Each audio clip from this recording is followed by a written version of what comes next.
ನಮಸ್ಕಾರ. ನಾನು ನಿಮ್ಮ ಭಾಗ್ಯನಾರಾಯಣ ಬೊಗ್ಗವರಪು. ನೀವು ನೋಡ್ತಾ ಇದ್ದೀರಿ ಸುದ್ದಿ ಸರ್ಕಲ್.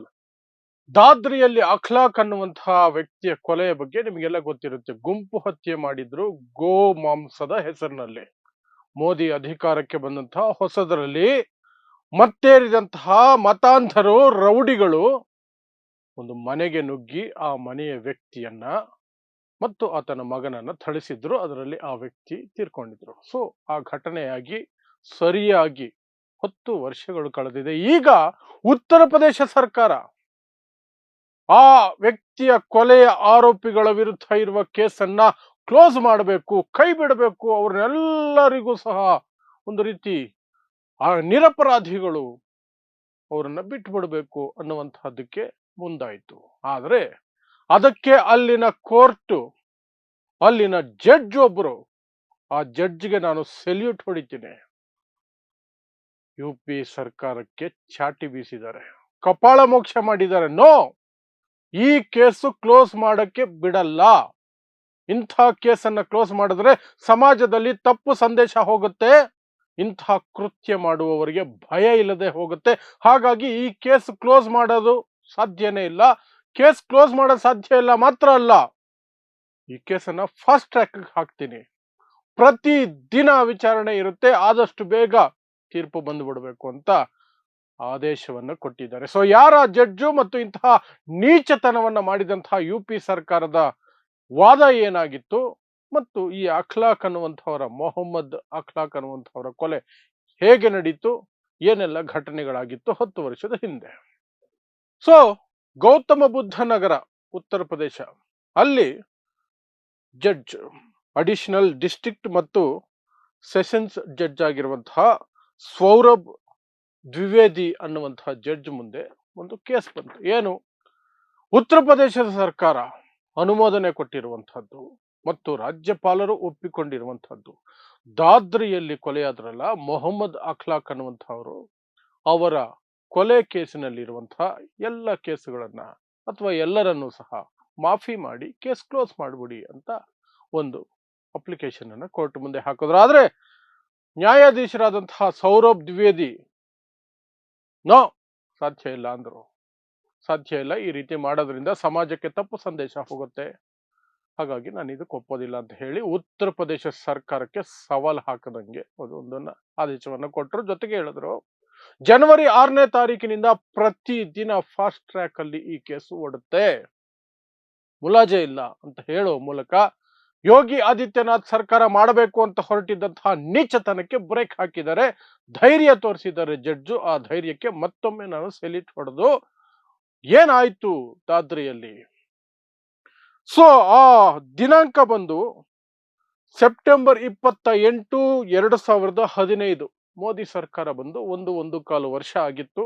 ಸೊ ಅಲ್ಲಿಗೆ ಈ ಪುಡಿ ರೌಡಿಗಳು, ಧರ್ಮದ ಹೆಸರಿನಲ್ಲಿ ಏನೇನೋ ಕೃತ್ಯಗಳನ್ನು ಮಾಡುವವರು, ಹಸುವಿನ ಹೆಸರಿನಲ್ಲಿ ದೌರ್ಜನ್ಯ ಎಸಗುವವರು, ಕೊಲೆ ಮಾಡುವವರು, ಎಲ್ರಿಗೂ ರೆಕ್ಕೆ ಪುಕ್ಕ ಬಂದ್ಬಿಟ್ಟಿತ್ತು. ಯಾಕೆ? ಮೋದಿ ಸರ್ಕಾರ ಬಂದಿದೆಯಲ್ಲ, ರೆಕ್ಕೆ ಪುಕ್ಕ ಬಂದಿತ್ತು.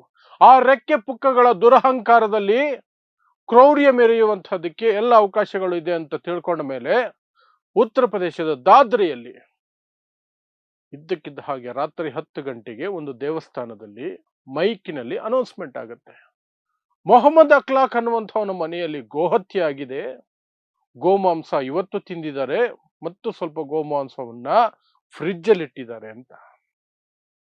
ದೇವಸ್ಥಾನದ ಮೈಕಲ್ಲಿ ಅನೌನ್ಸ್ ಆಗಿದ್ದು.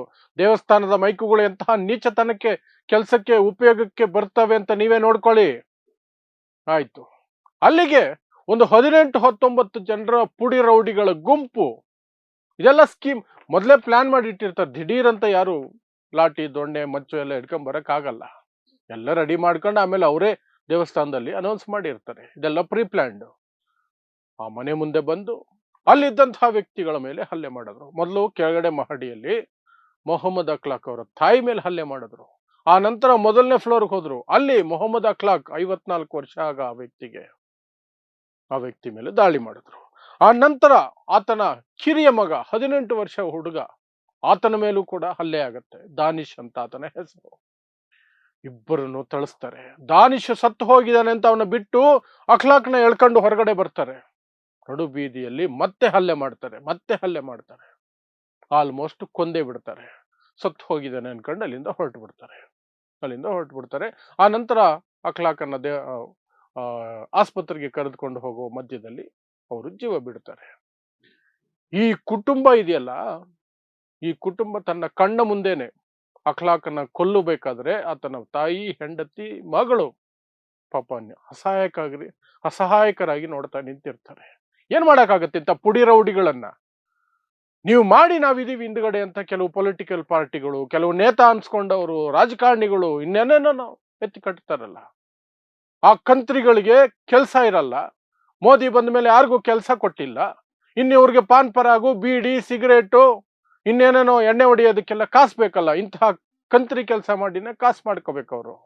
ಬೇರೆ ಏನಿರಲ್ಲ ಅವ್ರಿಗೆ. ಅದೇ ಹೆಸರು, ಇನ್ನೇನಿಲ್ಲ, ಅದೇ ದಾರಿ.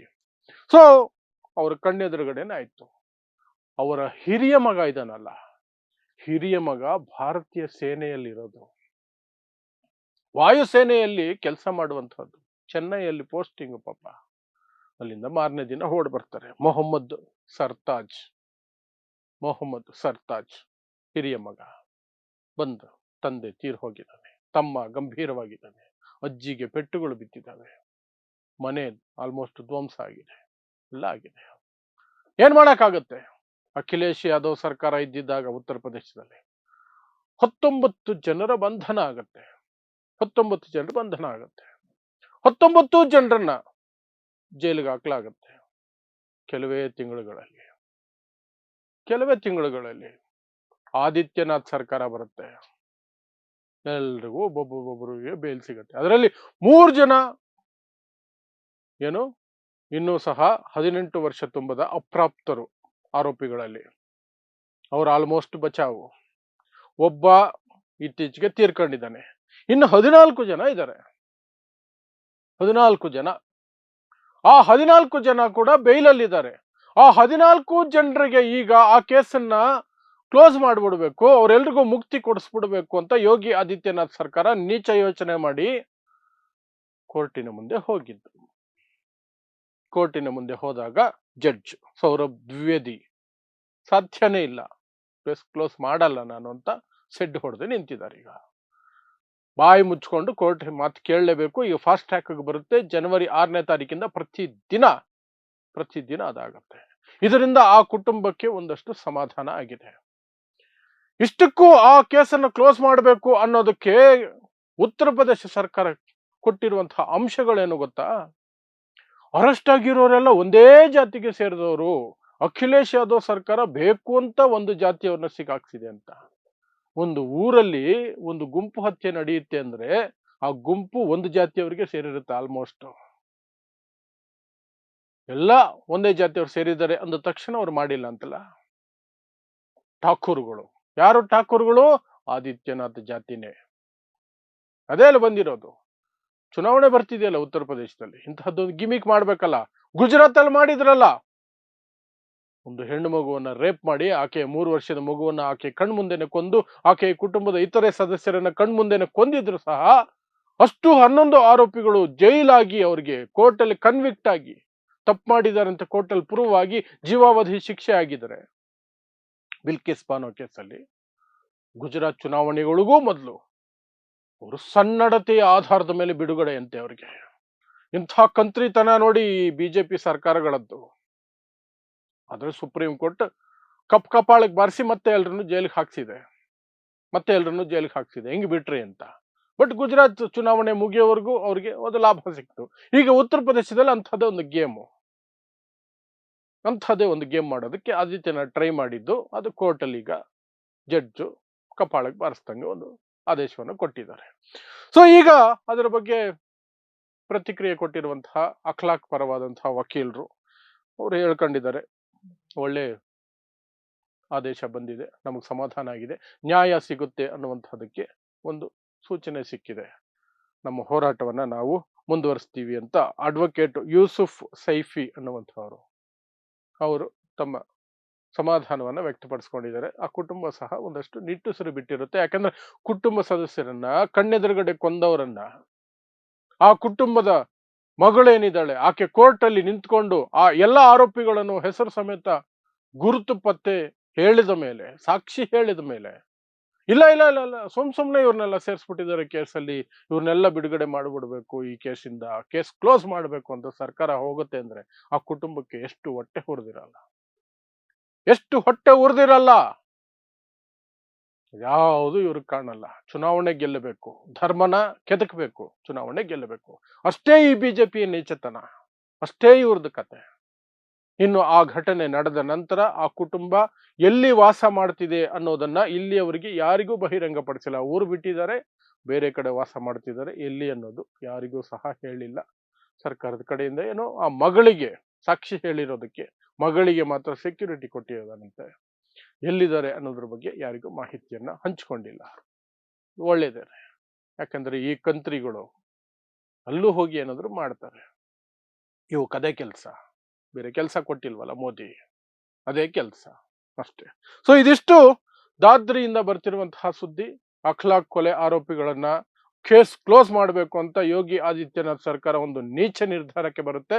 ಅದಕ್ಕೆ ಕೋರ್ಟ್ ಚಾಟಿ ಬೀಸಿ ಬಾಯಿ ಮುಚ್ಕೊಂಡು ಕೇಸ್ ಮುಂದುವರಿಸಿ ಪ್ಲಸ್ ಫಾಸ್ಟ್ ಟ್ರ್ಯಾಕ್ ಮಾಡಬೇಕು, ಪ್ರತಿ ದಿನ ವಿಚಾರಣೆ ಆಗಬೇಕು, ಆದಷ್ಟು ಬೇಗ ತೀರ್ಪು ಬರಬೇಕು ಅಂತ ಆದೇಶವನ್ನು ಕೊಟ್ಟಿದೆ. ಸೊ ನೋಡೋಣ ಮುಂದಿನ ದಿನಗಳಲ್ಲಿ ಏನು ಶಿಕ್ಷೆ ಆಗತ್ತೆ, ಅಥವಾ ಅಲ್ಲಿ ಸರ್ಕಾರಿ ವಕೀಲರು, ಸರ್ಕಾರನೇ ಈ ರೀತಿ ಇರಬೇಕಾದ್ರೆ ಯಾವ ರೀತಿ ಪಲ್ಟಿ ಹೊಡೆದು ಆ ಕೇಸನ್ನ ಏನು ಇಲ್ದಂಗೆ ಮಾಡ್ತಾರ. We will wait and watch ಅಷ್ಟೇ. ಸೊ ಇಂಥದೇ ವಿಶೇಷ ಸುದ್ದಿಗಳಿಗಾಗಿ ನೋಡ್ತಾ ಇರಿ ಸುದ್ದಿ ಸರ್ಕಲ್. ನಾನು ನಿಮ್ಮ ಭಾಗ್ಯನಾರಾಯಣ ಬೊಗವರಪು.